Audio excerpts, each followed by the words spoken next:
yakin. Salah saya tolak, bagus saya terima, bagus saya ACC. Kenapa? Karena tesis dia jadi penentu, nak. Ya, dia jadi penentu kerangka karangan kalian. Kerangka karangan kalian nanti jadi penentu isi tulisan kalian. Kemudian tesis juga dia jadi penentu data penelitian kalian apa, teori yang akan digunakan apa. Jadi kalau tesisnya nggak jelas, ya semuanya juga nggak jelas, gitu. Ya. Pertama, merumuskan tesis.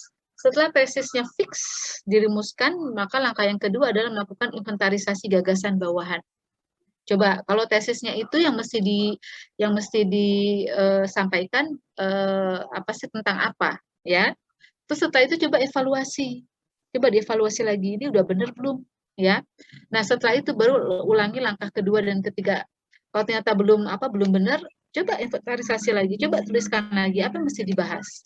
Kalau sudah, evaluasi lagi, begitu aja terus sampai akhirnya fix, ya. Lalu setelah fix baru tentukan pola susunan yang paling cocok. Pertama bahas apa, kedua apa, tiga apa, empat apa, ya. Ini bisa Anda jumpai langkah pembuatan ini dalam buku Prof. Boris Keraf yang judulnya Komposisi Bahasa Indonesia, ya.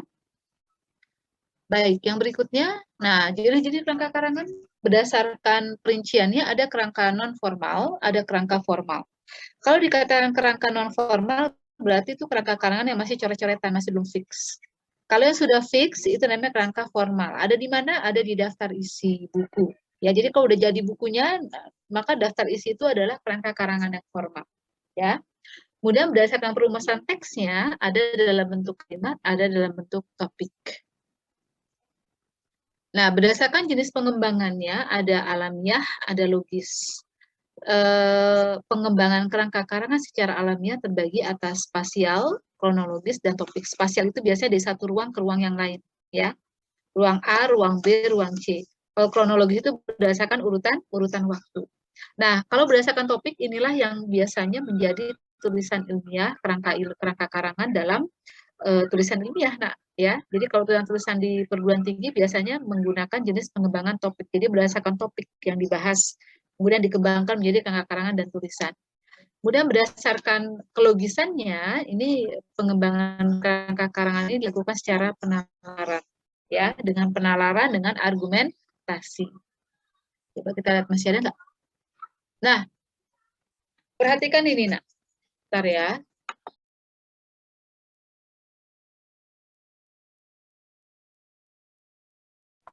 Ya.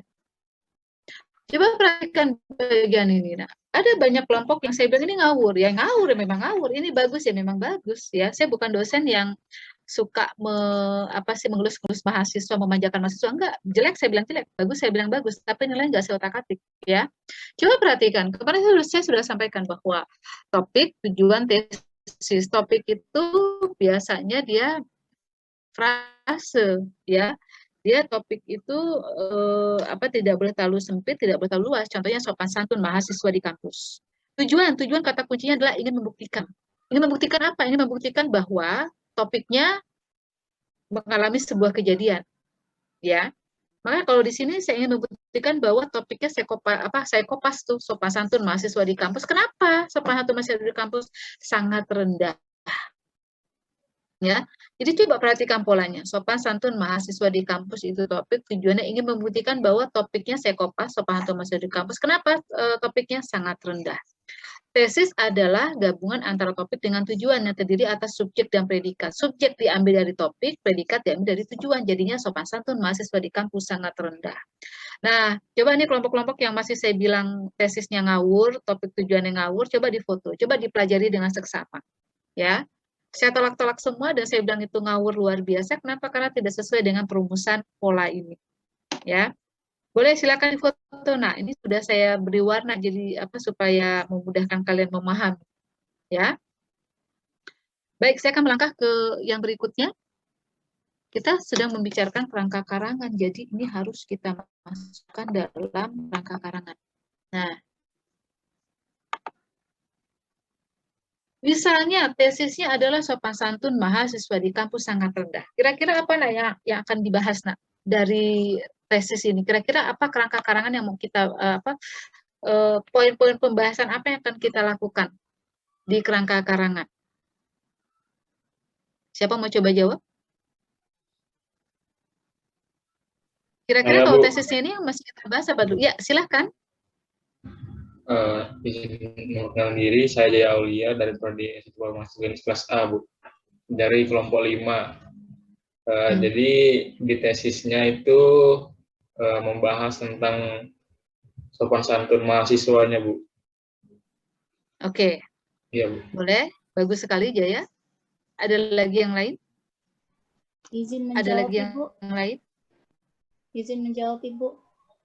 Perkenalkan, Ya, nama silakan. saya Ya. Anwar Saliha dari Prodi S1 Farmasi Klinis kelas A. Untuk tesisnya mungkin kerangkanya nanti akan membahas sikap dan perilaku mahasiswanya, Bu, yang sangat rendah. Baik, bentar ya.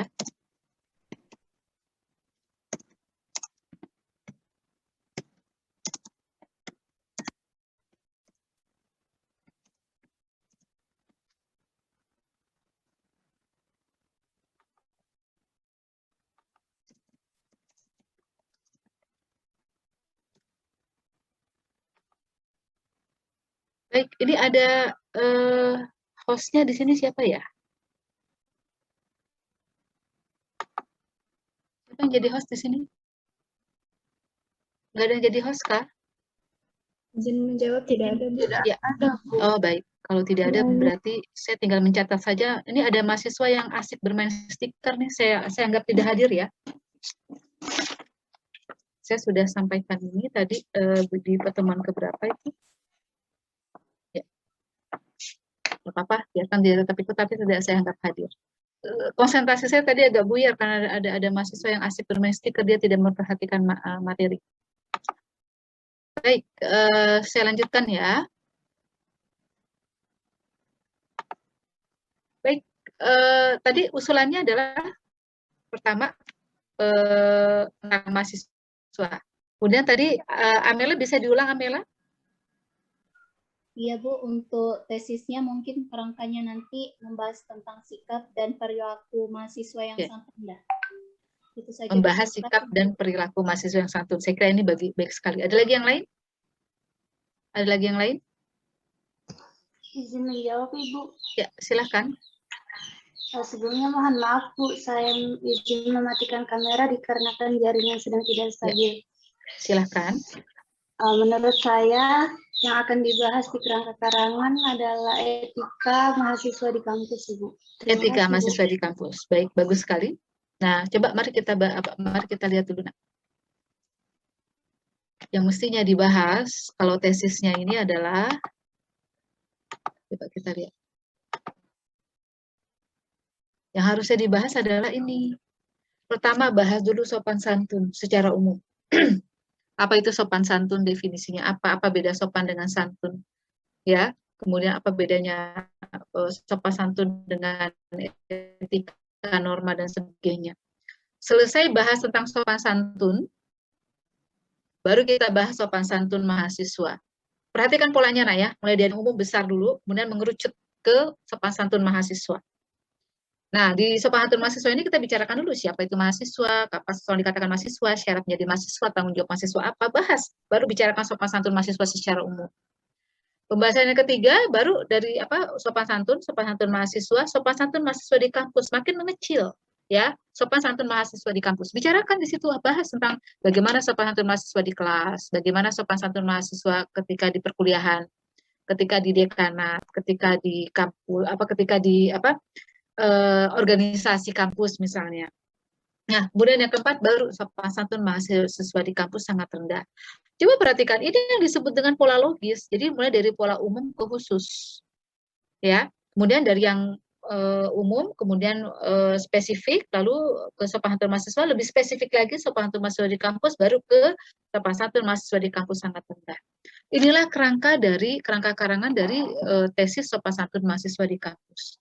Pertanyaan saya, ada nggak pembahasan yang keluar dari, ada nggak pembahasan yang keluar dari tesis? Nomor 1, 2, 3, 4. Ada nggak yang keluar dari tesis? Tidak ada, Bu. Nggak ada. Bu. Kayak semua, dan polanya umum khusus ya, dari umum dari yang luas menjadi menyempit sampai akhirnya nomor 4. Sampai sini bisa difahami ya, Nak, ya? Coba difoto, Nak. Coba difoto. Sudah? Sudah, Ibu. Sudah, Ibu. Baik. Sudah, Bu.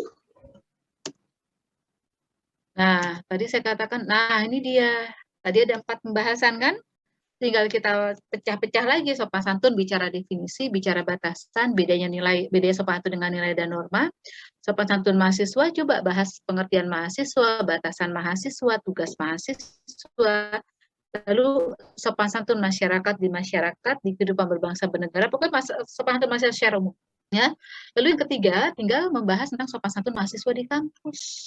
Jenis kegiatannya, tanggung jawab mahasiswa, kemudian sopan santun yang semestinya ditetapkan mahasiswa seperti apa di dalam kampus ya. Nah, yang keempat baru sopan santun mahasiswa di kampus sangat rendah. Kalau bicara sangat rendah, berarti harus ada deskripsi data. Anda pakai data mahasiswa fakultas apa, lalu kemudian menganalisis berdasarkan teori. Udah jadi ini kerangka karangannya. Gitu. Nanti tinggal 1.1 definisi, 1.2 batasan, 1.3 beda sopan santun dengan nilai dan norma, 2.1 pengertian, 2.2 batasan, 2.3 tugas mahasiswa, 2.4 sopan santun mahasiswa di masyarakat. Udah tinggal begitu aja. Maka dengan kerangka yang seperti ini, kalau misalkan Anda kuliah, lalu kemudian Anda Anda nulis, lalu kemudian Anda lelah, mau pergi dulu lah, mau liburan ke Bali lah, ke Inggris lah, lalu Anda balik lagi, karena Anda punya kerangka karangan tinggal melanjutkan. Tapi kalau Anda nggak punya kerangka karangan, selesai nulis, lalu mau melanjutkan lagi, itu perlu waktu untuk menyamakan pikiran, perasaan, menyamakan persepsi, gitu. Sampai sini bisa difahami ya? Baik. Kok ini dia nggak mau ya? Coba kita ini dulu. Oke. Nah, saya mau kembali dulu, nak. Tadi saya bilang, tadi itu kan, nah ini dia. Kalau sudah seperti ini, kita tinggal, nah kalau sudah seperti ini, ya, kita tinggal menambahkan di bagian atas pendahuluan, di bagian bawah penutup. Jadinya seperti ini. Tuh.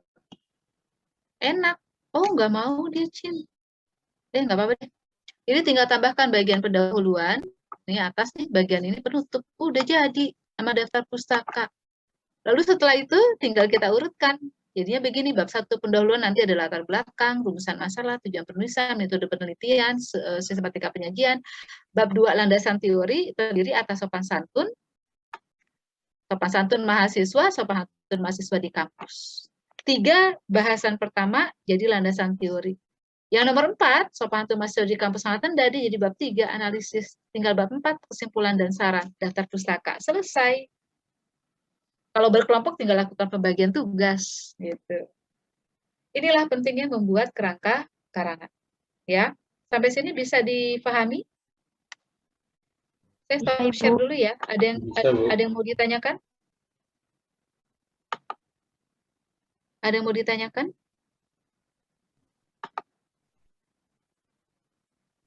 Saya izin bertanya, Bu. Ya, silakan, nak. Di PowerPoint Ibu kan tadi tidak boleh ada pengulangan, boleh tetapi harus ya, silakan. Berbeda itu kata-katanya, Bu, yang saya ingat betul. Jadi untuk pengulangannya itu, Bu, apakah ada batasan, Bu, untuk ulangannya, Bu? Sebentar ya. Baik, bukan nggak boleh diulang. Iya, kalau diulang sama persis tidak boleh. Misal, jadi gini, yang tidak boleh itu adalah mengulang isi sama persis. Bu, kalau misalnya Bu, saya ngulang topik itu Bu, saya ngulang pembahasan itu Bu, tapi saya perdalam, boleh nggak Bu? Boleh. Fokusnya pada pemerdalaman itu. Gitu. Misal, di paragraf kedua saya bicara tentang Jakarta secara umum. Paragraf 3 Jogja, paragraf keempat Bandung, paragraf kelima Samarinda. Karena di paragraf kelima ngomongin Samarinda, ada kesamaan tuh